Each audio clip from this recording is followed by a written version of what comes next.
So I want to talk to you about the greenhouse effect. It's something that we hear a lot about when we talk about global warming, and it's actually a pretty simple physical phenomena which everyone should know and understand. The greenhouse effect is represented in this first image with an actual greenhouse. So what happens in a greenhouse is that the light from the sun goes through the glass and starts heating the ground. Now, anything that it's heated up starts radiating in infrared. So that's what happens in a greenhouse. The ground starts radiating in infrared. So the energy from the sun is converted into infrared. And that energy is actually trapped inside. Some of it, of course, goes outside the greenhouse. But most of it, or large part of it, is actually trapped inside.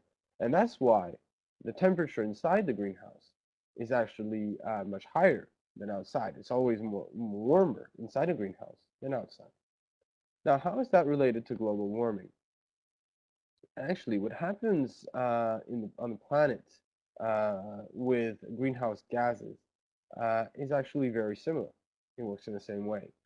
A lot of energy comes from the sun and is radiated from the sun through the atmosphere to the earth ground.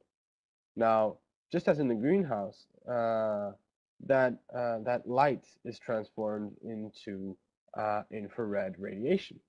So the ground starts radiating infrared.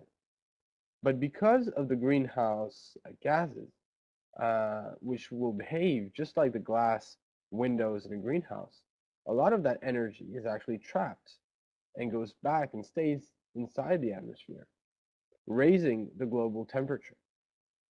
So that's how the greenhouse effect actually works on Earth, and it's exactly the same thing as in actually a physical greenhouse. So here you go. I hope this was clear and that it helped you understand how the greenhouse effect works.